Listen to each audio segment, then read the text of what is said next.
میں تو حیرت میں ڈوب جاتا ہوں جب خواتین ہاتھوں میں پلے کارڈ اٹھائے میرا جسم میری مرضی کا نعرہ لیے میدان عمل میں کود پڑتی ہیں، اور پھر اس سے بڑے دکھ کی بات یہ ہے کہ ہمارا میڈیا ان کے پیچھے کسی نہ کسی انداز سے کھڑا ہو جاتا ہے اور ایک ماحول پیدا کیا جاتا ہے کہ اس کی زیادہ سے زیادہ تشہیر ہو۔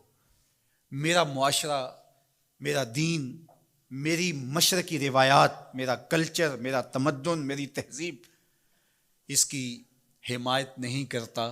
میرا دین تو مجھے اس بات کا سبق دیتا ہے، میری بہن کو، میری بیٹی کو، میری ماں کو، میری بیوی کو میرا دین یہ سبق دیتا ہے کہ وَلَا تَضْرِبْنَ بِأَرْجُلِهِنَّ لِيُعْلَمَ مَا يُخْفِينَ مِنْ زِينَتِهِنَّ، کہ وہ اتنے زور سے قدم بھی نہ رکھیں کہ ان کے پاؤں میں پڑے ہوئے پازیب کی چھنکار غیر مرد کے کانوں تک پہنچے۔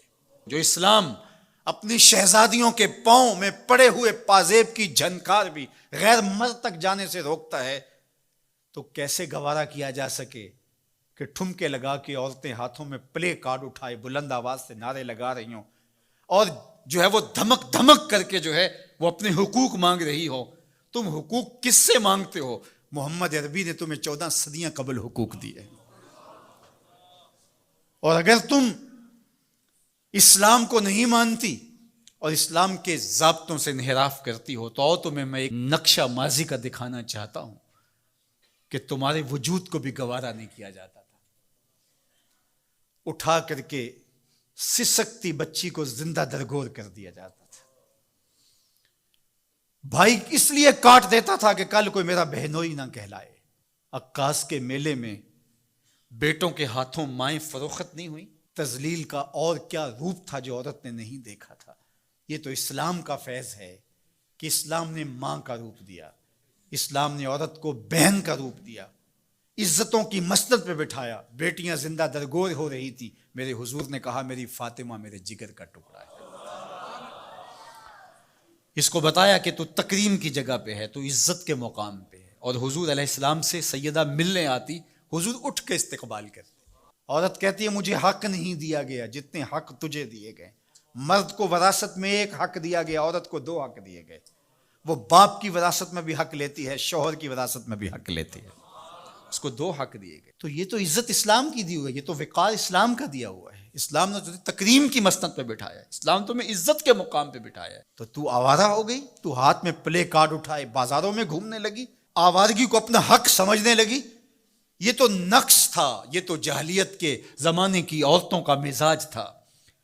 تجھے تو یہ کہا گیا فَلَا تَخْضَعْنَ بِالْقَوْلِ فَيَطْمَعَ الَّذِي فِي قَلْبِهِ مَرَضٌ، کہا کہ جب دروازے پہ دستک ہو یا تو فون اٹھا لے، مجبوری ہو کسی غیر مرد سے تجھے بات کرنا، تو تجھے میرا دین کہتا ہے اپنی آواز میں لوچ نہ پیدا ہونے دینا، آواز کو تھوڑا سا کرخت کر دینا، دل کا کوئی روگی تیری آواز کی نرمی سے کوئی اور معنی نہ نکال لے۔ تو اتنی پاک اور پردے دار ہے کہ تیرے بارے میں خیال بھی پاک رہنے چاہیے۔ تجھے دیکھ کے مرد کو ادب سے نظریں جھکانے کا حکم دیا گیا ہے۔ نگاہیں نیچی کر لو، محمد کی شہزادی آ رہی ہے۔ نگاہیں نیچی کر لو، فاطمہ کی بیٹی آ رہی ہے۔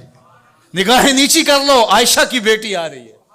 تو عزت کے مقام پہ بٹھائی گئی، تو کس نے تجھے آوارہ کر دیا؟ کس نے تجھے بدچلن کر دیا؟ چند ٹگوں پہ، چند ملکوں کے سرمائے پہ، اور چند آوارہ عورتوں کے کہنے پہ جو مغرب کی وظیفہ خور ہیں اور جو نہ نظریہ پاکستان کو مانتی ہیں اور نہ ہی نظریہ اسلام کو مانتی ہیں، ان کے کہنے پہ تو ان کے ساتھ جا کے کھڑی ہو گئی۔ پلٹا واپس، تیری راہیں تیرا دین دیکھ رہا ہے۔ یہ 4 دن کی زندگی ہے، یہ بکھر کے ٹوٹ جانے والی سانسیں ہیں۔ آجا، تیرا دین انتظار کر رہا ہے، تیری نسلیں تیرا انتظار کر رہی ہیں۔ بطول باش و پنہا شو ازیں اثر کہ در آغوش شبیر بگیری۔ اقبال نے کہا بہن بطول بن جا اور زمانے کی نگاہوں سے پوشیدہ ہو جا، پھر تیری آغوش میں بھی حسین کے جانشین پیدا ہوں گے۔ تو مغرب کی ٹینو نہیں ہے، تو محمد کی بیٹی ہے، اور تیرا پردہ تیرے لیے بوجھ نہیں ہے، تیرے پردے کی ایک ایک سلوٹ تیری آبرو کا پیرا ہے۔